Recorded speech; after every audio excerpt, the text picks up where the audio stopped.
All right, Lovely. Harrison, how are you, mate? Hey, buddy. I'm good, thanks, man. Good. It's really Nice to good to be here. see you. I can't remember how Hey, long it's been. Couple of years, maybe. 3 years, I think. Was it? 3 years. It Yeah. was. I It mean, was. It was your original production at university that we met. yeah, that was What was right. it? What Yeah, What was the name of it? What was it? Was it Operation Day? Judgment Day. Judgment Yeah, Day. yeah, No, I was Judgment Day. close. Yeah, yeah, Judgment Day. yeah. Yeah. Close. Yeah, that was fun. I was thinking this when I pulled it into the drive. I was like, yeah, right. So 10 o'clock. Just dropped my wife off at the station. I was like, right. So got Harrison coming in. I did his show. Like, what the fucking hell was his name? What was the name of it? What was it called? Something Day. It was. But I was thinking that was actually the first reading gig I'd done. Yeah, do you know what? I remember us talking about that. I remember us talking about it because I think it was a good opportunity for you to like just try that world out. But you're doing a lot of that now, aren't you? Yes, yeah. I've actually just got my first West End shows coming up. Congrats, man. That's Thank fantastic. you. I'm depping on a show this Saturday. So, but yeah, I was because I always when I talk about it, I was like, yeah, Greece was my first show. Yeah, Greece was my first show. That was in April. I was like, no, it wasn't because your show was October, September, October 23. Yeah, that sounds about right. I think it's Yeah, right. can you? Yeah, so yeah, that was, and I remember when you offered me the gig, it's like, yeah, it's all dots. I'm like, I was like, I warn you now, like I'm not like a reading player. Mm. But I actually remember the charts that you sent through had both the dots and the tab as well. Yeah, yeah, yeah. And I So was like, because that I am makes a guitarist, partly I like to do both when it's appropriate. Like because I think in a lot of musical theatre stuff, the guitar is sometimes a bit of an afterthought, and yeah, obviously big level productions have professional arrangers and engravers who mm, they hand off to, and then they'll do it. But even then, there's often not a great understanding of the mechanics of how a guitar works. So yeah, I try to include that because I just think it's a more sort of natively understandable language for guitar players, certainly in yes, the modern era, anyway. yes, and it eliminates the ambiguity of where am I going to play this chord that they've put in? Because I was going through the show last night, and they threw in an A flat chord Hmm. with G flat on the bass. I'm like, that's such a awkward fucking fingering. How you've written that? And I tried it and I was like, do you know what? I'm just going to play an A flat at the top, and I'm just going to Let the bassist play the G flat. I'll let the keyboard and the bass player do the G flat. But yeah, even now at that level, I'm still looking at like that's just not. You wouldn't finger it like that. It's just such an awkward way to play that chord. You'd probably play it down here, but Yeah. it's yeah, it's such yeah. So I've had some horrendous guitar parts through. Like that's just no Yeah, me stacked too. seconds. I'm like fuck off. How far do you think my fingers Mm, stretch? exactly. Yeah. Yeah. So what? So post Judgment Day, I know you were doing the Simon and Garfunkel thing, and now you've Was moved on to the. Is it Leprous? correct. Am I Yeah, saying yeah, that yeah. right? Yeah. Right. Okay. Yeah, So you are. just talk us about doing the Simon and Garfunkel thing, and then onto that. Sorry, buddy, 1 second. That's okay. Great time to get a phone call come through on Yeah, the that's WhatsApp. okay. I've just ignored it. It's fine. I'll get back to it later. So sorry, can you? That's really distracted me for a second. Can you just repeat that question, please? Yeah, sure. So you were post Judgment Day. You were then on tour with the Simon and Garfunkel story, Simon and Garfunkel Hmm. show, and then you've moved Yep. on to Leprous. Sorry. So Correct. what was that like touring with them, the Simon and Garfunkel? Yeah, I mean that was a really lovely experience. So I was the musical director of that show for 2 years. I started as a dep on that Hmm. show, playing covering for my good friend Mr. Will Tuckwell, who had the chair before me. Then Will moved on to other things. He'd been on it for quite a long time. And then, so I got the chair, and then it kind of developed as a role from there. It was a good show. I mean, I absolutely adore the music of Simon and Garfunkel. I think Paul Simon is the greatest lyricist there's ever been, Okay. and massively influential on my kind of music tastes. So it was a real joy to do that. And it's a difficult gig because it's Hmm. like it's kind of a bit DIY in that like you're in a van with some guys and you're gigging like 240 times a year. Yeah. It's like it's really intense, and the kind of it varies so much on that show. Like one night you're playing the London Palladium, Yeah. and then the next night you're playing a kind of like community centre in a small Welsh village or something, you know. So it's really, yeah, such big ups and downs. Yeah. But it took us to some amazing places. I mean, we toured in pretty much, I don't know, I'd say probably 2/3 of Europe. We went out to the Philippines, to Australia. I know that this wasn't during my time, but I know that at some point the show's been to, I think it was Zimbabwe and Wow. like Okay. South Africa Yeah. and all sorts. So yeah, it really does go all over. So it's a great opportunity to see some places. And Mm. but yeah, I mean, it was a good gig while it lasted. But I think it's one of those ones where like you can easily stay too long. You know, Yeah. like it's because the only it's not a downside necessarily. It just is the reality of it is that it is the exact same show every Hmm. single night. There's no real room for interpretation or, Okay. you know, beyond maybe you play your guitar solo in one song a little bit different every night. It's pretty much like a West End gig where you're just playing the dots. And so I think after a certain amount of time, you kind of need something new, you know, and that's Hmm. fair enough. That's just is how it is. So that's what happened to me. I had some other opportunities come along, but there was actually a time when I was doing. I mean, I did Leprous and the Simon Garfunkel story at the same time for Right. almost 18 months. Okay. So there So was you just didn't. one. Just didn't get any sleep. I just didn't sleep at all. Yeah. Yeah. I'll just run completely on coffee. I don't even drink coffee. All That's the right. crazy thing. I just Okay. ran completely on spite. Oh, But yeah, so I mean, I think it was either 2024 or 2025. I did 311 performances in a year. jeez, man. Okay. I mean, I literally was away from home almost the entire year that year. Like I spent like 20 nights or something in my own bed in the whole year. And that was kind of a turning point for me because I realized that like that was not sustainable, you know. Like No. I No. love to be busy, I really do. I love working hard and I love doing cool things and keeping up a high level of motivation, trying to be, Hmm. you know, all of that stuff. Like I love what I do. I'm very grateful to do what I do, and I will always take the opportunities that are given to me.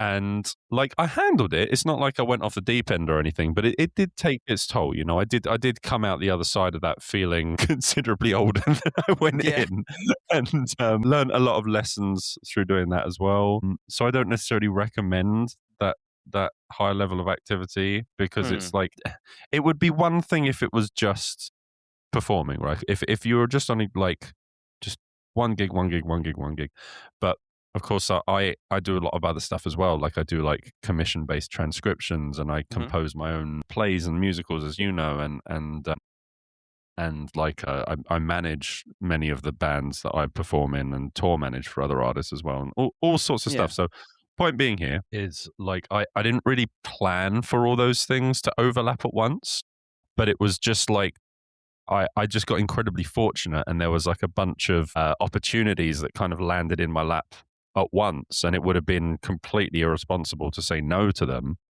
But I also take the responsibilities I do have very seriously, and I'm not just going to dime on the thing I've Yeah. already agreed to. So I had to find a way to kind of make it work, and I just had to say yes to everything and figure out a way to make it work. And unfortunately, we did. You know, obviously, it's never perfect. There were some compromises that need to be made, but Of course. we found a way to do it. So Yeah. yeah, it's been a crazy couple of years. I can very gratefully say that things are by design slowing down a little bit now Mm. to not to a point where, you know, stuff's not happening, but just to a point where it's not killing me anymore. So Yeah. Well, one of the things that I was gonna wanted to ask, like, and I think you know you kind of touched on it. Like you said, you spent like 29 days in your own bed. Like, what did that do to you psychologically? Because well, I don't know if I could handle it. I think there would be a breaking point. Like, you know, enough is enough. yeah, I mean, like it took its toll, you know, Mm. it really did. At first, it's incredibly exciting, Yeah. and you know, you are off in different countries every day, seeing different places. You love that, you know, that's Mm. great. Exploring different cultures, that's amazing. Yeah.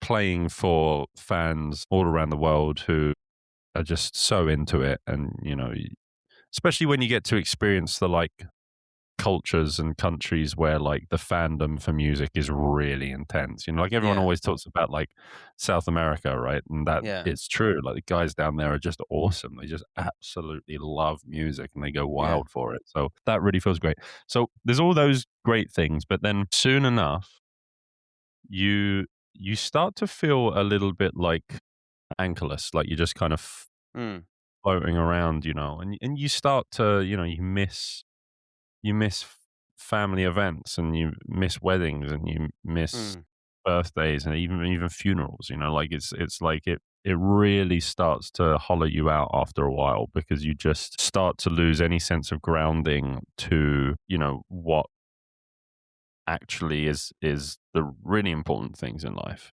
yeah, And that happened to me. I came out the other side of this very intense period of my life having sacrificed a lot, and I and mm, I I regret a lot of the things that happened there. And if I had the opportunity to do it again, there are different changes I would make. Like yeah, it's not a new phenomenon that someone who tours a lot struggles with it. That's something that I think everyone in our world struggles with to a greater or lesser extent. Even though, and this is the difficult thing, is because you never want to sound ungrateful for it, and no, and no, I'm not ungrateful for it. I'm unbelievably privileged and grateful to have been able to actually manifest my dream. I don't mean manifest mm, as in like I just manifest it. I worked hard for it, yeah, obviously, but yeah, I yeah, but I also got lucky and met the right people along the way. So super grateful for it. But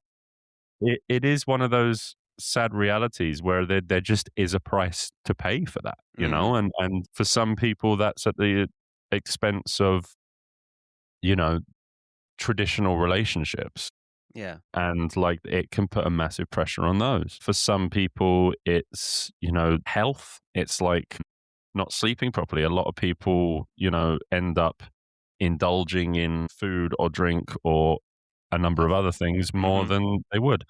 But I do think there is a great positive cultural shift within the touring community towards making healthier decisions. It's not the mm, 1980s for a lot of bands now. It's there's a most of the artists that I tour with or have toured with, not all, but most, actually tend to take health quite seriously.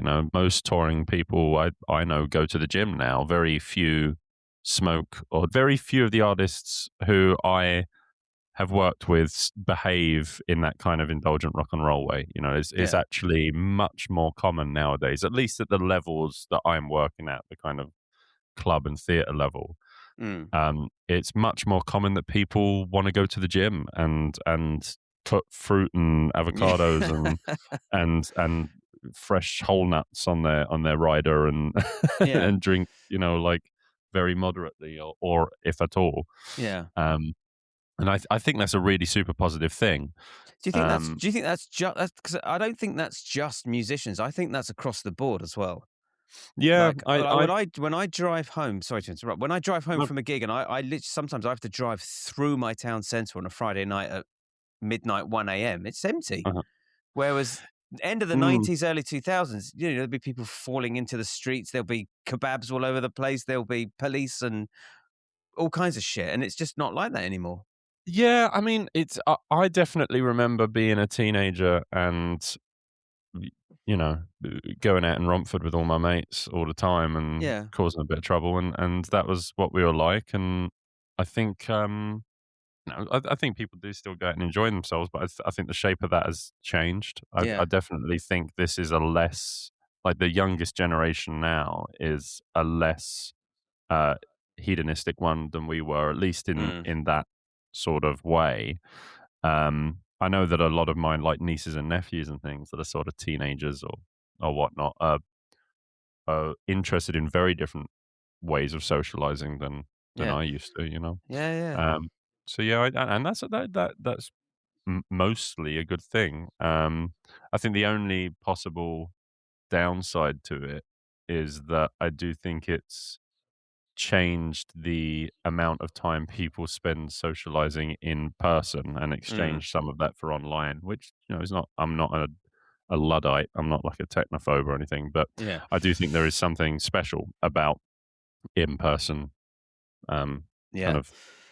of just hanging out. Um, not that I'm saying that going out and getting wasted is the only way to facilitate those No, of course those not. But no, but examples. I mean, my daughter's 14, and she's rarely out of the house.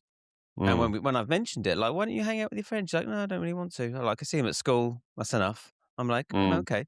Um, but she's got a few other things that she does. She goes to army cadets, which I was really surprised Oh, that wow. she wanted to do that. Um, and yeah, I guess but she's got zero interest in like going out trying to score beer or whatever, or Mm, cider or smoke or. Whereas when I was 14, 15, that was seems to that was all that was on occupying my mind was yeah. going out. Yeah, that's interesting. I mean, Yeah, no, it's I just don't.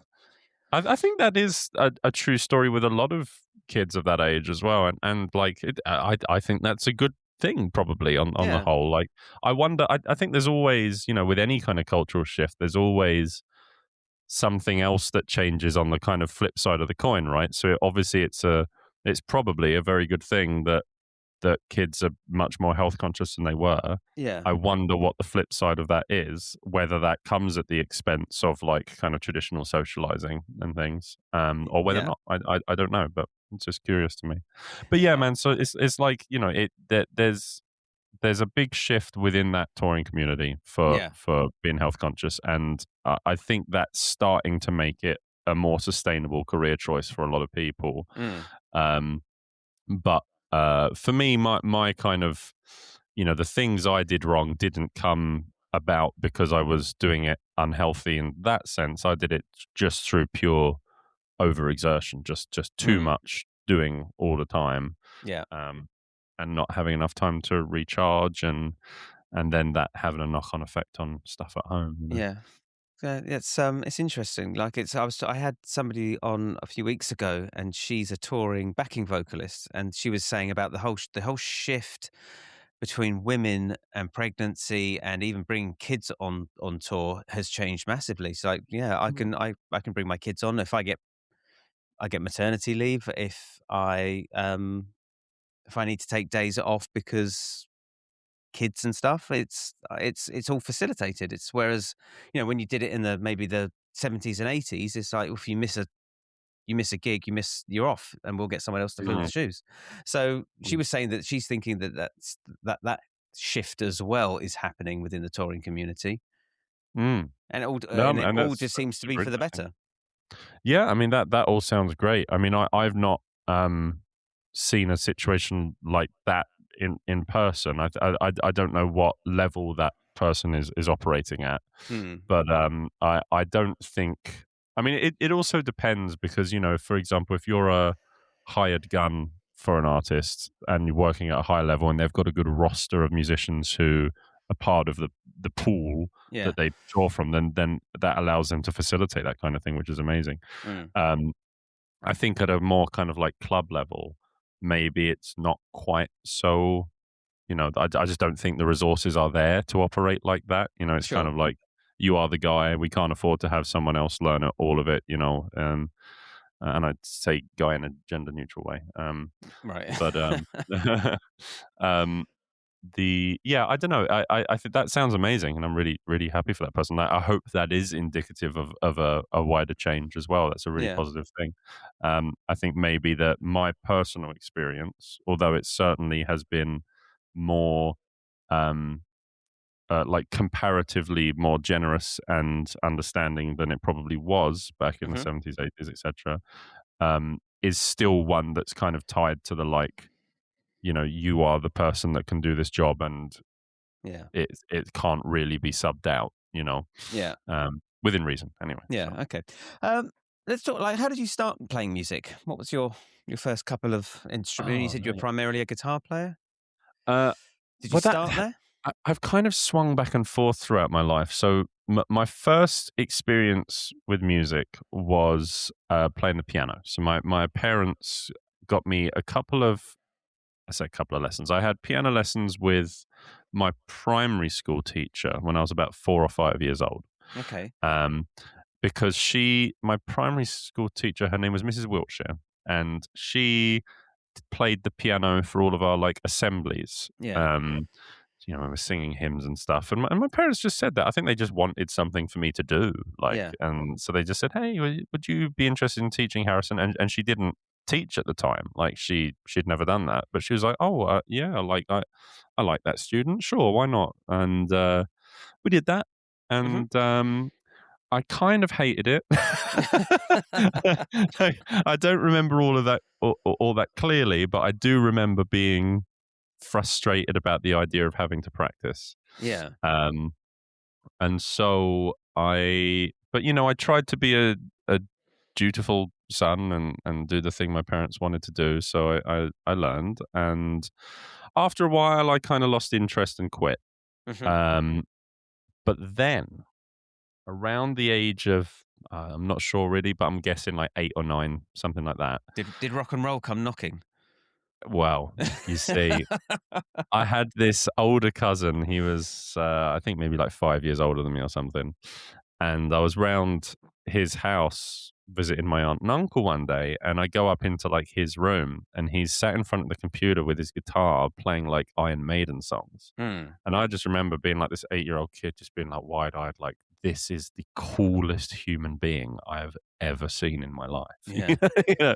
And I was just completely enamored with it. And so then I'm like, Mum, do I have any pocket money saved up? I need to get me one of those things. Yeah. And so we bought this like I think it was like a Fender Squier pack that you can Yeah. get from Argos, Mhm. those starter ones. It might have been like £200 or something. I don't know. And it came with like a little Fender, like a couple of watt amp, and got some VHS tapes. That was Nice. as that era. And I did a mixture of watching this VHS tape, and I remember watching it, and I can only remember one thing clearly in my entire experience here. But like it was all going kind of well. And then it got to the part of this lesson where it was talking about bar chords. Mm. And like, I know a lot of people struggle with bar chords, and understandably, they're painful when you're first starting out. But for some reason, my hand was just kind of shaped the right way. It didn't take me too much to figure out Yeah. a bar chord. But then it came to moving the bar chord around, right? And Yeah. it was this thing where it was like, chord 2 3 and change 2 3, and I just couldn't do it in time. And I remember raging out. I like took this Mm. guitar off and I threw it on my bed, and I literally remember screaming, "Nobody can do this! It's simply too fast!" But anyway, that little freak out didn't last long, so I went back to it, and then I absorbed a lot of the musical influences of my parents and of Mhm. my cousins. So my mum always loved like Stevie Wonder and the Jackson 5 and ABBA and just disco and Yeah. Motown and all that sort of stuff in general. Mhm. My dad loved the kind of crooners, Neil Diamond, Neil Sedaka, all that sort of stuff. They Yeah. both loved Elvis. They also both loved like the Eagles, who went on to become my single biggest influence musically Yeah. of anything, I think. And then there was also this like my extended family has this weird obsession with Status Quo, Okay. which I think comes from my granddad, because my granddad was just the biggest Quo fan of all time. Yeah. And so there was a lot of all of that stuff in my early teens. So by the time I was like 11 or so, I was like playing along to full like Status Quo albums. I mean, it's Mhm. not fucking hard. It's like the same 3 Yeah. chords over and over again. I've mastered the blues. I can do the 1 4 Yeah. 5. Yeah. Yeah. So that's kind of how I loved it. I absolutely loved playing guitar. So I would come home from school every day, and I would just go straight to my room, and I would just start playing along to records or like watching those VHS tapes. Then, that was kind of around the time that the internet started to grow. So then I was starting to watch things on YouTube. Yeah. These like early kind of I can't remember what they were called. It was this like guitar educational brand that had like different celebrity guitarists playing. Um, Lick Library, that's what it was. It was Yeah. Lick Library, those sort of things. And just teaching myself. And then, like, that's when I got really into rock and metal music. That's when it started to deepen. So, around the age of like 12, I was like, all I would listen to was Led Zeppelin. That was it. Yeah. And then it became like Pink Floyd, and then it was Maiden and Sabbath, then Metallica, and then I discovered, I think, Dream Theater. And then I went down the prog route. I discovered all the classic prog stuff, and at the same time got really into heavier stuff. So discovered, a lot of the bands that are from that kind of heavy prog / metal world. Meshuggahs and Opeths and all that stuff. So that was that. Then when I was at college, my sixth form college, I really wanted to be in some bands. So I was talking to people about being in bands, but the problem was there was a million guitarists. Yeah. But I quickly realized that there were no keyboardists. And so I had a choice. I could either like stick to the guitar and be in 0 bands, maybe 1 if I'm lucky, or I can play keyboard and be in a billion all the bands. bands. Exactly. And that's what I did. I was like, I kind of remember the piano from when I was young, like maybe I can just pick it up again. And then by that point, I'd gotten really into like music theory and all of that stuff. And like I understood music a lot better through learning the guitar. So at that point, it was just more like relearning the technique, and I just did that this time by kind of learning pop songs by ear and understanding as I went the kind of chord structures and all that sort of stuff. So I retaught myself by ear, joined a million bands. One of those bands started to take off a little bit. And when I say take off, I mean on a very local level. I'm not talking about playing the O2. Oh, sorry, I missed one thing out. So, and this is so like demonstrative of how much of a little musical opportunist I am. But when I was at that college, my friend on my music course, who was like the only other metalhead in the year, he already had this band. And he kind of came up to me and he kind of had this idea for some reason that I played drums. And he's like, "Oh, Harrison, you play drums, don't you?" And I was like, "Why?" And he's like, "Well, we're looking for a drummer." And I was like, "Yeah, I play drums." Yeah. Fuck, now I got to learn that. Yeah. So he's like, "Great. Do you want to come along to a rehearsal on Saturday and audition for my band?" I was like, "Yeah." Give me 3 days and I'll be there. So I did. I booked out the rehearsal rooms at my like college like every night that week and basically just taught myself to play drums. I mean, I'd played a little bit of snare drum and stuff in like when I was at secondary school, but at literally the most basic level imaginable, just as part of like the GCSE, whatever. And so I got in there and I just like, they gave me like a bunch of songs to learn. And I remember the very first thing I ever played with a band on drums was a song called The Leper Affinity by Opeth, which is like an 11-minute prog odyssey. And I would like to make it known that I did not play it well. Right. But well enough to get the gig. Fucking hell, man. So I joined this band and that was called Bleeding Oath. Hell yeah. Nice. And so we had this kind of like UK, it was a very tongue-in-cheek band. But, the music was all right for a bunch of 17-year-olds. And we did one little EP, played a bunch of shows, did some cool ones, like little micro festivals around the UK, played the Underworld in Camden, which like at that age is like a total bucket list, Yeah. So that was kind of the thing that really cemented for me that I want to do rock band. Yeah. That's the thing. And then, that was kind of it. Like around the same time or shortly after was when I first got exposed to the theater side of what I do. And that came about because I was working as a learning support assistant in the college that I used to attend. Mhm. And my friend was running the musical theatre course there. They had a show. The guitarist was really sick on the day of the show and couldn't make it.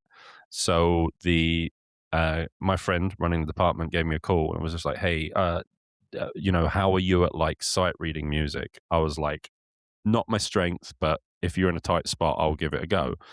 Like I knew I could kind of do it, but it was Mm. like, it's not. This is not going to blow you away, but it's better than nothing. Yeah.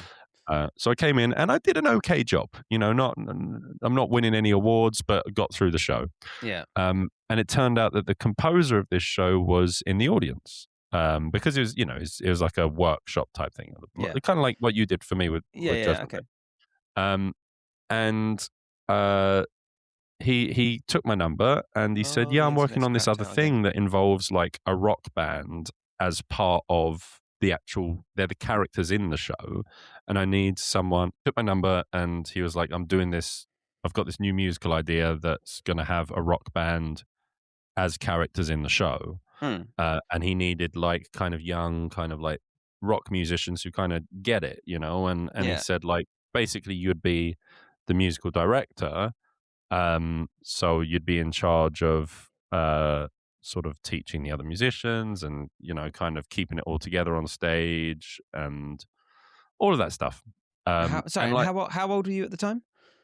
about 21, Oh, 22. right. Okay. Right. Okay. Um, and I said to him, I was like, you do know I've got like zero experience in this thing. Like Mm. I had experience from being a band leader because I'd always been the guy that took charge of the bands I was in, Yeah. both musically, um, and also kind of like organizationally. Yeah. But so there was some transferable skills, but like when it came to theater, I mean, I knew nothing. Like Mm. I did a drama GCSE because it was the easiest one. Yeah. um, and my parents had taken me to see Fame Yeah. and Saturday Night Fever when I was a kid, Yeah. but I really didn't know anything about theater beyond that. But it sounded like a great opportunity, so again, I like quit my job and I went and did it. Nice. And that was when I really discovered, like, holy moly, this is like exactly the kind of career that I belong in because it's like Mm. all of my favorite things. It's music, it's being on stage, it's storytelling, which has always been so Yeah. Yeah. important to me in everything I do. It's, kind of like I guess like a fine art in a sense, in that there's a lot of collaboration and a lot of thought and a lot of, structure that goes into making it what it is. Yeah. And I loved all of that. So there you go. That's kind of it. You had the kind of rock music side that grew out of just loving playing music and being in bands, and then you had this other side that kind of um, reared its head when I was about 2021, and I loved it. And those became my kind of two parallel careers ever since. Mm. It's interesting. Like I think the like you did mention it earlier. Like you said that you were very lucky. And I don't know how much of a part luck has to do with getting to where either where you are or where I am. And I think it's like everybody needs a break. Everyone needs an Hmm. opportunity, like because you said an opportunity. But I think you have to be able to see those opportunities and you have to have the necessary skills in order to make the most of them. So I For think if sure. you're just riding on blind luck, eventually it's going to catch up with you and you'll be like, Mm. right, you haven't done the work, you haven't done the practice, you haven't done the hours, and we can see that you either don't belong here or Hmm. you need to just go away, spend a year, and come back once you've done the stuff that you need to do. I can never remember the quote that one of my teachers said to me when I was at college. It's like he said, "It's Oh, not for luck; it's when fuck's opportunity sake! meets hard work," or something like that.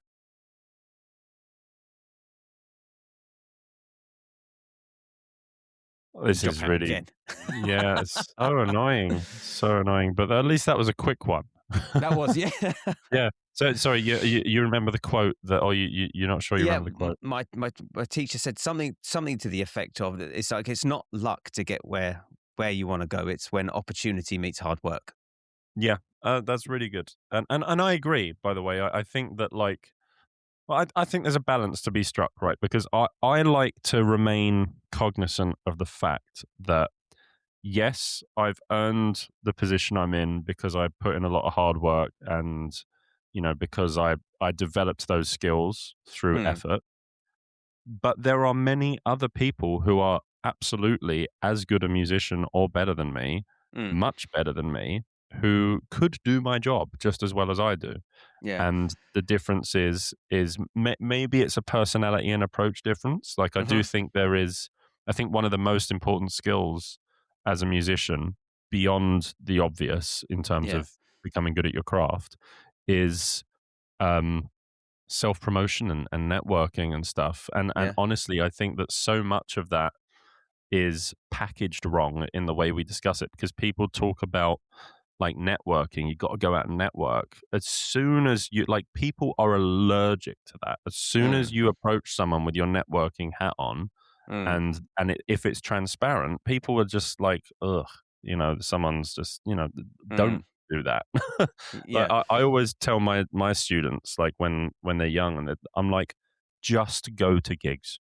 Just Yeah. go to gigs and meet people and have a really genuinely good time Yeah. and become friends with all of the people who are interested in one day being in the same sort Yeah. of circle that you're interested in, because that's how you make lifelong friendships, and that's Mm, that's way more important than any transient work connection you're going to make.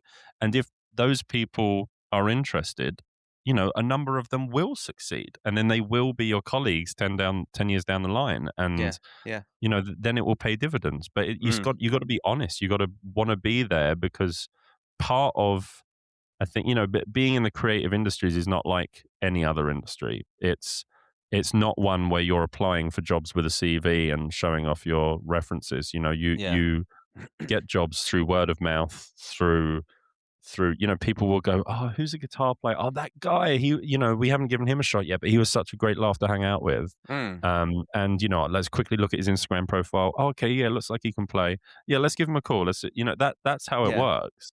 So anyway, point being, to go back to the luck factor, is that like you have to be good at your craft. You have to earn your place, but it really helps to also do your best to genuinely and sincerely socialize with all the people that you might want to work with. But Mm, even then, even when you do both of those, there is an element of luck. yeah. Like I see. I think you have to do all of the work that puts you in as many situations as possible Mm, where luck can then be the final factor. yeah. But Yeah. if you're not primed and ready for that, then it's not going to happen. It's not going to materialize. Yeah. Um, I just think it's important we don't disregard the contribution of luck, because I think that can then lead to hubris. If you do, if you're someone who has this attitude of, I'm only where I am because I worked hard, I earned Mm, every cent of this, it's like, great, good for you, but then that starts to kind of transmute into a sort of mm, arrogance that is then off-putting, and then yeah. people, it goes the other way, and then people And they'll don't want stop to. calling you. Yeah. Yeah, Yeah. No, exactly. I remember like trying to get into doing the theatre stuff. Um, I was speaking to a friend of mine, and he was saying, and he never used the word networking. He said build relationships. Yeah, yeah, for And sure. because I remember the very first sitting I went on, I sat down, I was there, I was watching the pad, I was listening to the guitar player. And when the show finished, I said, yeah, if you ever need a dep, give me a call. And he literally did the thing that you described, like he just recoiled. I was like, as soon as I said it, I was like, should not have said that. And then when I was speaking to this friend of mine, he's like, never say that. Never say that. Mm. Just just you're there just to build a relationship. You're there to make friends. And he said, and if you go and do a sit-in with someone, you're like, I don't get on with this person. You just don't get on with that person. You can't Mm. really force it. Go and do a sit-in with someone else. Try and meet for a coffee with somebody else, and keep plugging away. Yeah. Yeah, it's true. I mean, and I kind of get it, because like, you know, we all want to feel like we are giving and taking in amounts that are relatively equal, right? Yeah. Or at least I hope we do. Um, as a minimum, I really think we should be striving to want to give more than we take. But Yeah. as a minimum, we should at least want it to be reciprocal. So if you are someone who's, worked to get to a certain position and you can kind of feel someone trying to use what you've got to enrich themselves, even though there's nothing wrong with that. There's nothing wrong with someone earnestly coming to a situation and saying, "Hey, I'm the new guy. I think I could be good at this, but I haven't been given an opportunity. Would you like to be the person that helps me with that?" It's not like that's inherently a bad thing, but it does elicit this feeling of, "Oh, I get why they're here," Yeah. And so I think it's far more respectful and also in your own best interests to kind of put that to your back of your head and just say, okay, I just want to build relationships, as your friend said, in the circle of people who are interested in the same things that I am. Yeah. And then just trust that if you're associating with the right people down the line, that's going to pay dividends. Now, of course, you have to work hard in the meantime to pay your bills and kind of build your portfolio. But there's so many ways that you can do that are kind of approximate or adjacent to the thing that you really want to do. And that is the way to build a career in this day and age, I think, is to be willing to do all of the things that are attached to the thing you want to do. Yeah. Develop skills and so on. Yeah. I mean, wedding gigs aren't the most fun gigs, but I still do them. For sure. I'm still up until very recently, I did too. Like I did my last one in 2024. No, I'm not saying last as if it'll never happen again, but given the current rhythm of my working life, 2024 was my last one. I used to love those, to be honest. I mean, they pay the they bills. Are very much a job. They can feel like a job. But I think it was last year. We had a gig that was in this old barn, and the place was absolutely fucking jumping. I was like, this is unheard of for a wedding gig. But I was just looking at everyone in the band like, what the fuck is going on? And they're like, this is fucking crazy. But yeah, I think that's kind of what happens when people who are so invested in live, like you mentioned, people in South America. But if you get a group of people, even if it's like 50 to 80 people who are so invested in live music, as soon as those two things meet, you can create something that's actually really memorable and special. Yeah, for sure. So, I mean, I think we often, because we are in the business of music, it is so easy to forget that we commodify it out of necessity, not out of want. Right? We have to commodify it because this is our skill set and this is how we have the opportunity to make a living. But I'm pretty confident that the necessity to create your own means to live, were that not an issue, we would all just make music because it's the best thing ever. Yeah. And we would just be sat around hanging out with our friends, making goofy songs, making extremely, sincere and reflective songs, making songs that tell stories, and doing it as a community because it's just the best feeling. And so when you do get into a situation where you can tell that everyone is feeling like that, it's so reminds you of why you do it in the first place and what's actually good about it. And that can come in, sometimes that happens when you're playing a huge stage to a huge audience. Sometimes it happens when you're like sat in a room with one friend and you're just like making up bullshit lyrics to a 12-bar blues because it's making you all laugh, music's just a wonderful thing. And I think the more opportunities we have to remind ourselves of like what's actually good about it, the better. Absolutely. Like I'm think I would put that on a t-shirt. So 10%, mate. I've got to commodify it. So I do.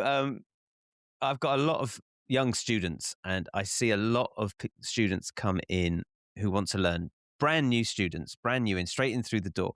And I think nearly everybody tries music. I know every one of my friends, when I tell them what I do, they say, "Oh, do you know, I tried that. I tried piano. I tried this.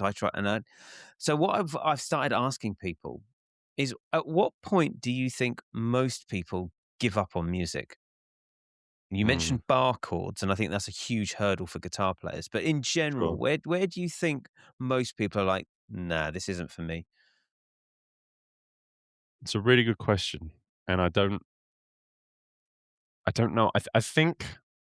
I mean, people come to music for different reasons. I mean, under the surface, I think everyone comes to it for the same reason, which is essentially community and self expression. Yeah. But the kind of next stratum up would be, like, oh, I want to do this because it would be a fun hobby. I want to do this because I want to impress a girl. I want to do this because I just love this one album and I think I'd have fun playing that. I want to do this because my dad did it and I want to follow Yeah. his, whatever. There's a million reasons. So I think the reason people give up is usually tied to whatever their motivation is, Right. like you might have someone who has seen that musicians get a lot more attention than someone else. And if that's their prime motivating factor Yeah. and they're not ready to put in, and they realize, oh, actually, this is quite hard work to get to that Yeah. stage, maybe that's one reason.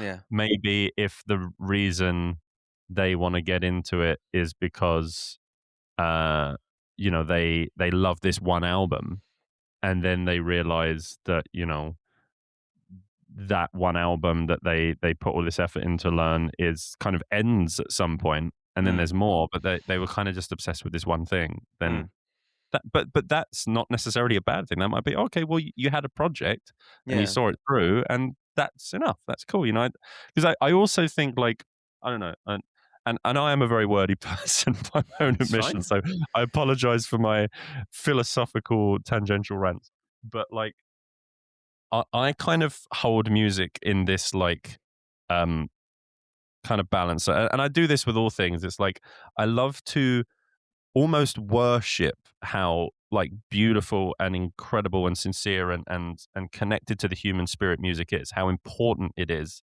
as a device in our evolutionary history and today. That's one side. And then also I have this side of me that's like, don't get stuck up your own ass, bro. Music is not the only thing in the world, and I think sometimes we can be like, oh, why did people give up? Why did blah, blah, blah. It's like, well, some people just want to do other shit, Yeah.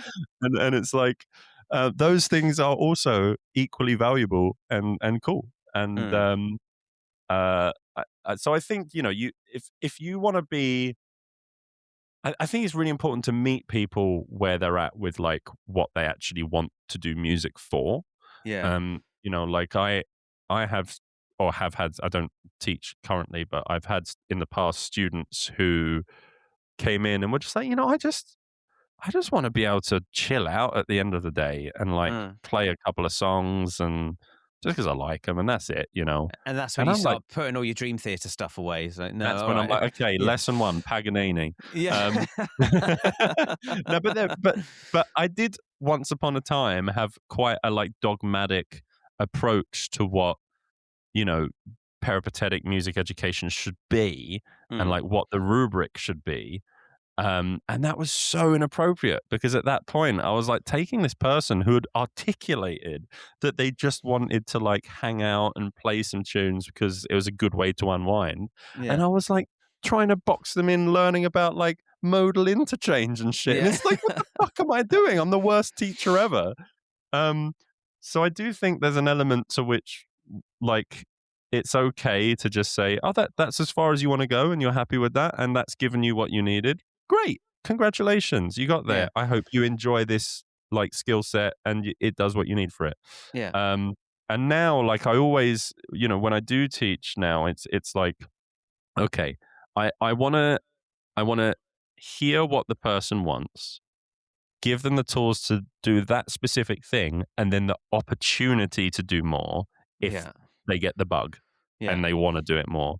And I'll kind of like sneak little things in there to kind of excite them. Like, oh, if you just do this next thing, then you might be able to do this. But it's never like dogmatic because I think that like, I remember one of the reasons I quit piano when I was a kid was because it was boring after a while.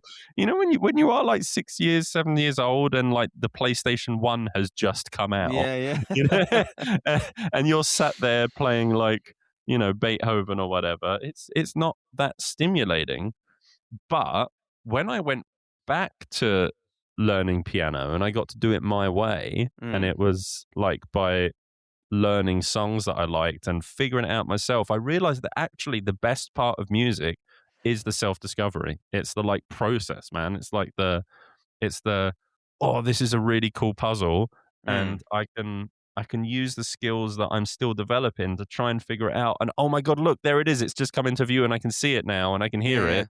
And now I have this thing. And not only do I have the thing, but I have the understanding of the process, yeah. and I feel really connected to it. And now I can share it with other people. And then when I share it with other people, they get excited, and it's just brilliant, you know. Yeah, yeah. But like that feeling comes at different levels for people. Some people get that from mastering their craft to like a virtuosic level and being able to execute the most technically brilliant pieces ever written.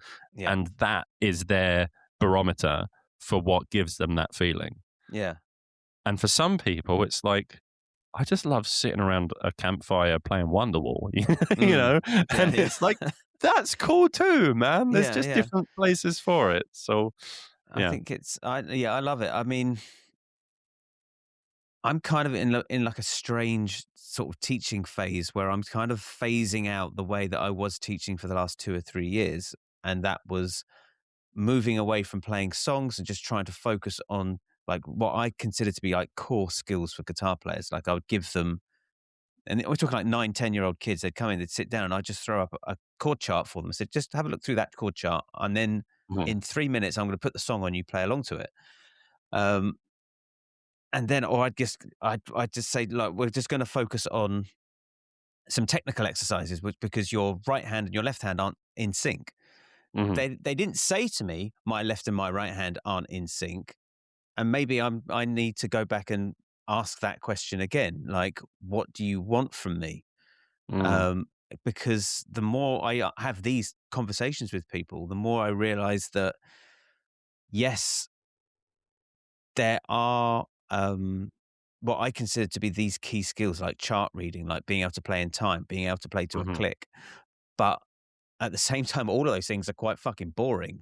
Yeah. Maybe I just need to do more songs, because, but I think teaching is one of those things where it has to be so student specific. It can't be a one size fits all for everybody. For sure. But And yeah, I think there's different times when these skills can become fun. Yeah. You know, like I remember, for example, with the kind of with Leprous and my other kind of like more progressive bands, I discovered that learning the kind of quirky rhythms and how to play those actually becomes like a really fun game once you have a skill level high enough for it not to be complete misery, you know? Yeah.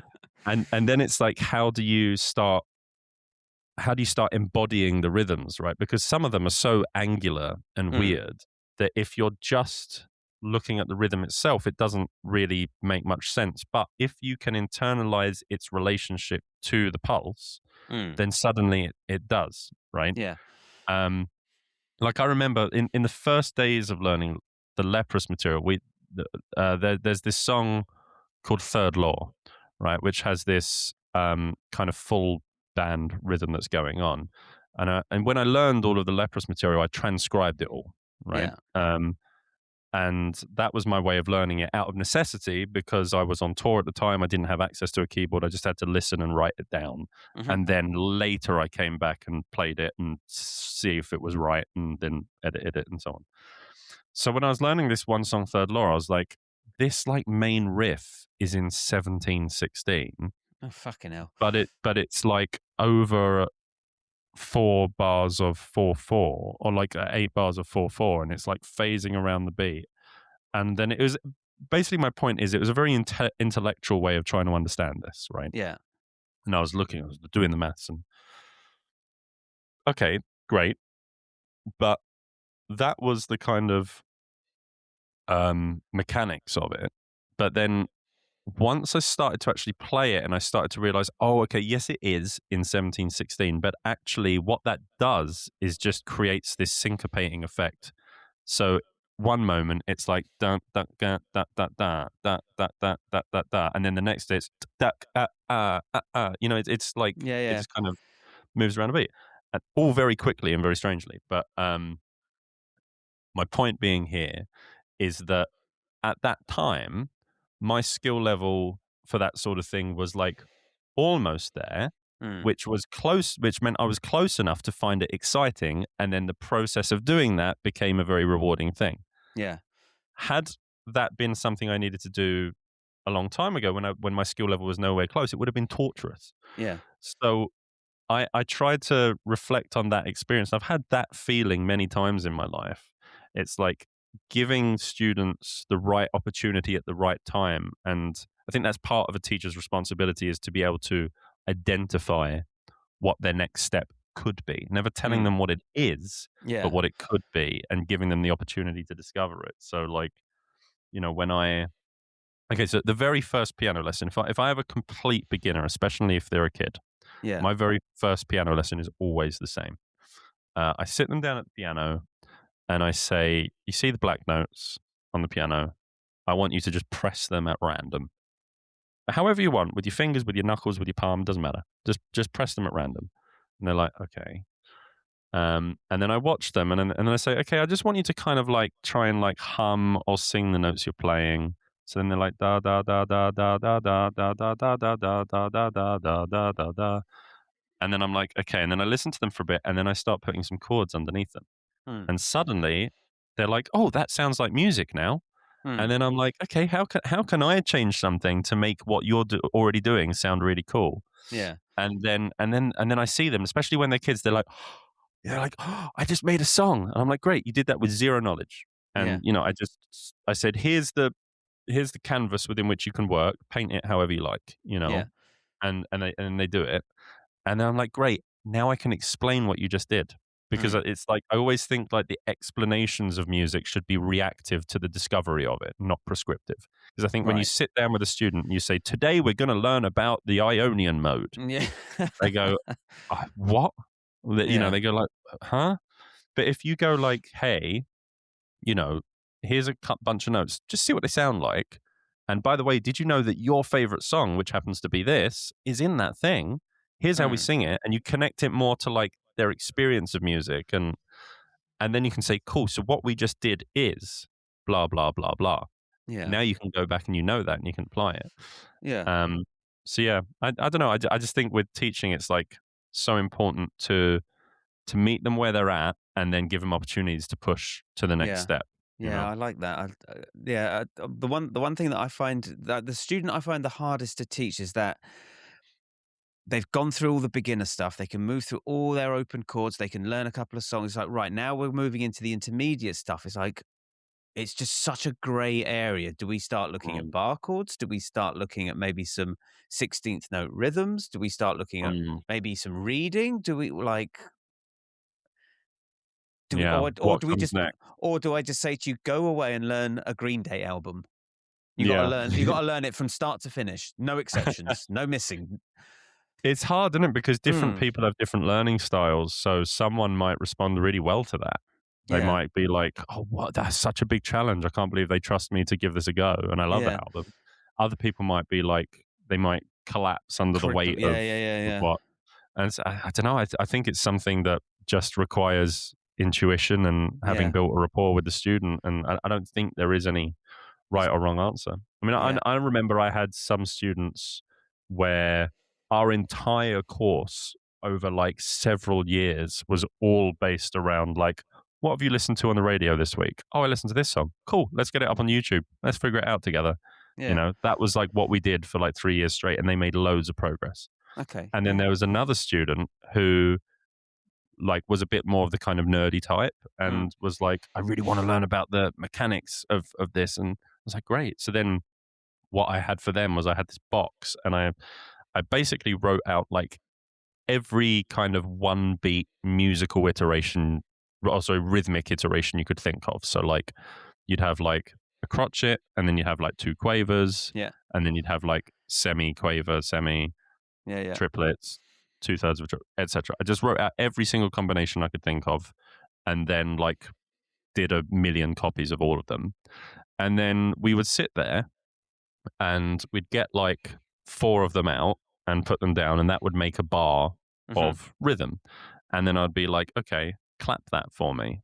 And, sometimes it would be really weird. It would be like, you know, crotchet followed by some quintuplets, followed by a complete rest, followed by 2/3 of a triplet or whatever. It's like, Yeah. it was weird, but they loved that kind of approach. And then they were like, really like, I could see them like, and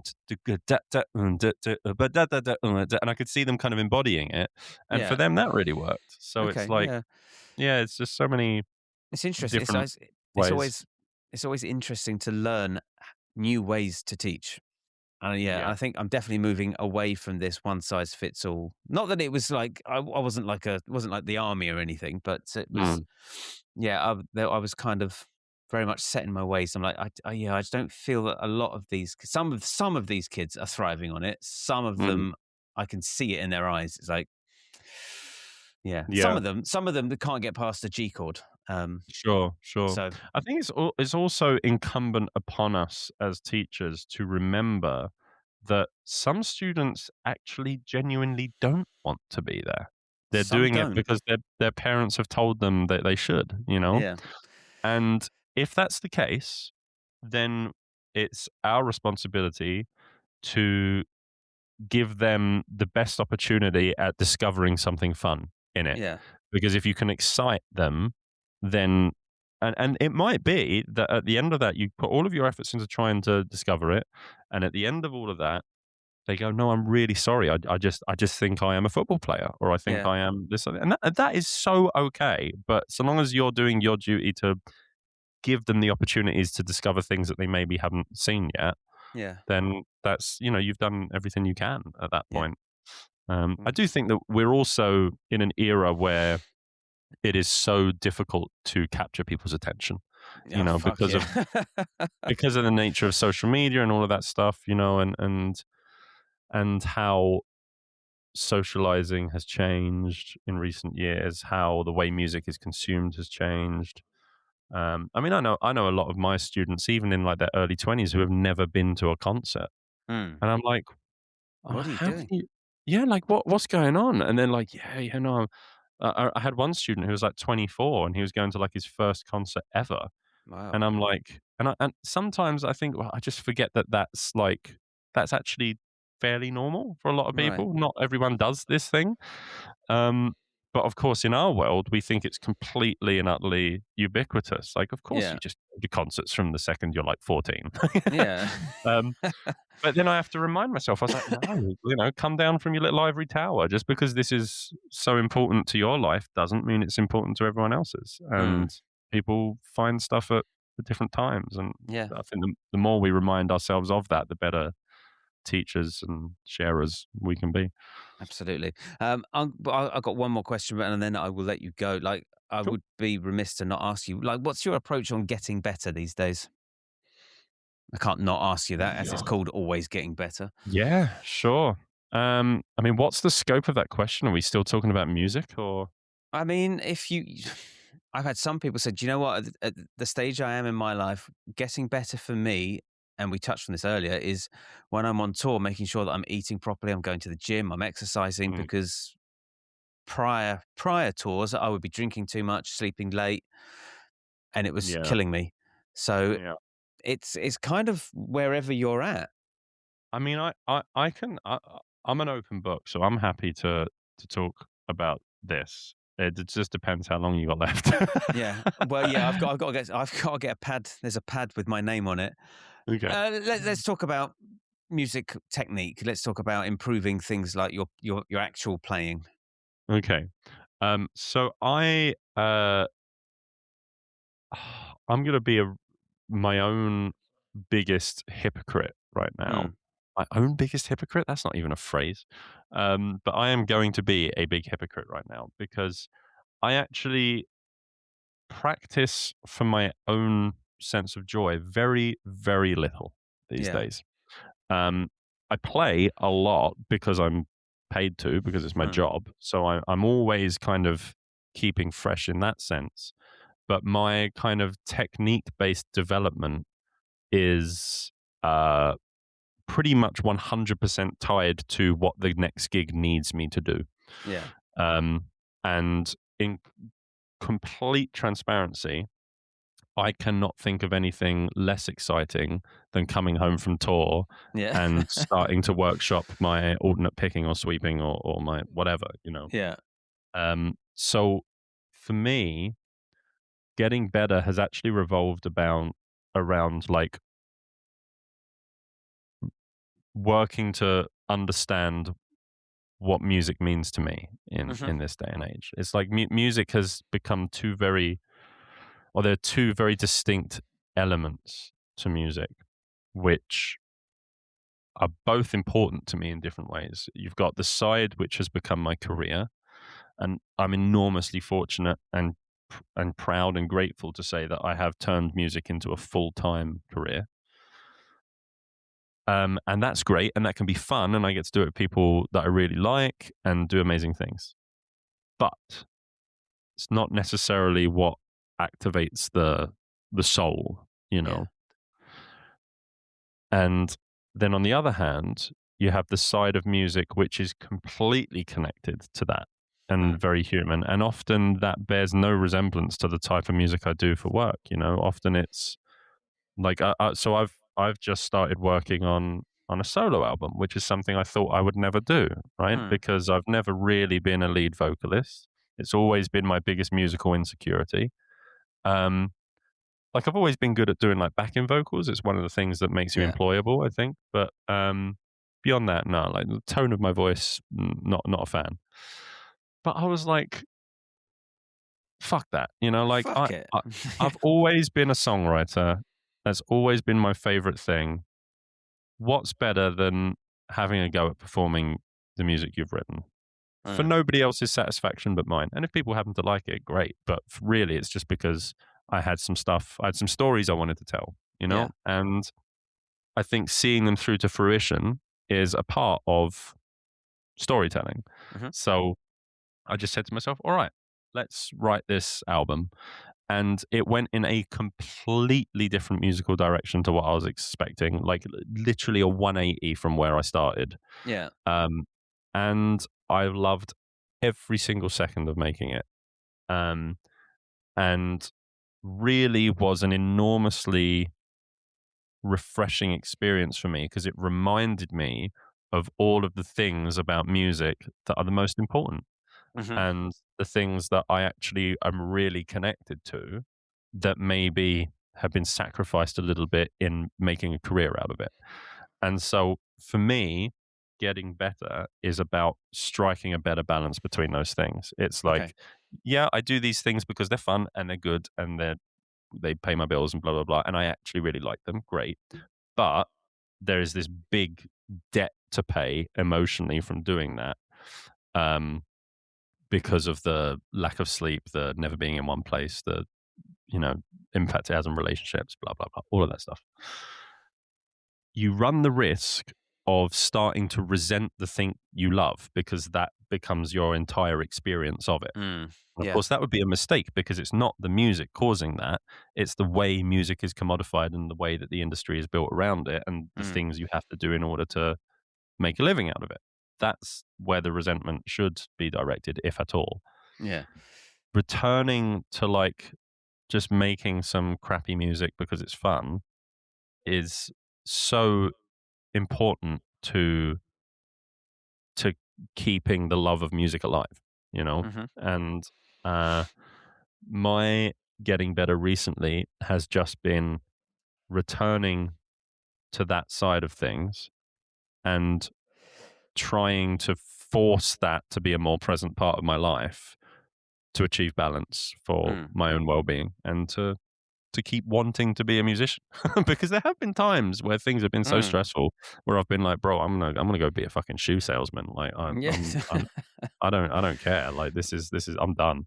Yeah. Um, which is not a 'Cause place I ever thought I would be. Right? That's quite a yeah, when yeah, you yeah. reflect back on your dreams, you're like, why would I ever get to the point where I'm jaded about the idea of being a musician? Mm. And you think that's never going to happen to you. And to me, it's important that it doesn't happen. But I Yeah. also don't want to ignore the fact that clearly that is a feeling that exists in me somewhere. Yeah. What is the antidote to that? And the antidote is to return to the things that actually make music viable. Yeah. It's interesting that you use that word resentment because I think it was about a year, maybe 18 months ago, I was getting really resentful towards doing music. And Mhm. I just sort of sat down and had this moment where I was just like, what am I doing musically? And all I was doing was weddings. Mm. Post COVID, up to about the end, let's say the end of 24, all I was doing. And it does become a grind. It becomes a job having to deal with this. Literally, you're dealing with the exact same people every week. And although it's not the same as sitting down and writing my own music, coming in and doing musical theatre as something that is completely different Mhm. eradicated all of it. And just trying, even if I'm just tossing up between those two things, like the occasional bar gig as well, just having something else to focus on Yeah. musically was Yeah. just so, and like, and being in, I mean, you know what it's like being in the pit, being under the stage with an MD, with an orchestra. For me, as like a rock player who played by ear, like this is like Mhm. a whole new world. It's like almost like fucking, it's like Christmas. It's like fucking hell, Yeah, man. yeah. I've got the in ears, I've got the monitor, I've got sheet music in front of me. Like I feel like a proper musician, and that's the way that I would describe it. Yeah, Because yeah. as I particularly think for guitar players who are notoriously bad at reading, being in the pit and reading, it's like, wow, man, I fucking, I'm doing it. Yeah. It Yeah. It was, does feel particularly um, like you've earned your stripes at that point, doesn't yeah, it? yeah, Like, a you little know. bit. Like Yeah. I still wouldn't regard myself as the best reader, but certainly better than what I was when I'd left college. Certainly better than when I was 4 or 5 years ago. And Mhm. yeah, like that feeling of yes, I'm doing it. Shh, Yeah. don't tell anyone, but shh, we're here. I mean, fundamentally, you had a vision and you learned a new skill and you Yeah, saw it through, right? And that's like what underpins so much of what real reward is. You know, yeah, we live in an era where gratification, like low level gratification, is immediately available 24/7. yeah. So like you don't really need to try very hard to get like the basic breadcrumbs that make your brain go, you know. Nice. Yeah. But but but that doesn't mean anything. And I think the mind still knows the difference between gratification that doesn't mean anything and gratification that does. Yeah. And most gratification that means something um, derives from effort. Mm, It derives from realizing a vision, yeah. um, and and that's a wonderful feeling. So I'm really glad that you had that, buddy. And Mm, you know, I think we can. There are so many ways to achieve that. You just have to sort of decide on one. mm, Um, yeah, yeah. it's like what I was describing with my little solo album thing. That there are so many parallels with what you just described there. You know, Yeah. you've gone from a place where music was turning into this thing where music wasn't the focus anymore. And I think that's the important thing, right? Music is Yeah. a decoration to some other more important thing Yeah. that it's attached to, which is fine. That's the function of music sometimes. But when that's all there is, then that's a pretty shallow well to draw from, Mm, right? It's like you need to do something else as well that's very rich on the kind of like more abstract emotional level. yeah. Um, and and then you can feel fulfilled. Praise be, Yes. you know. Yes. Anyway, listen, Harrison, thank you so much for your time, man. I really, really appreciate it. And it was lovely to catch up Oh, after so many years. yeah, thanks for having me, buddy. It was really, really, really enjoyable to chat to you, and You too. wish you all the best with your onward endeavors. Yes, same to you. Hope the tour goes well, and we will speak soon. Great, thanks, Cool. man. Bye bye.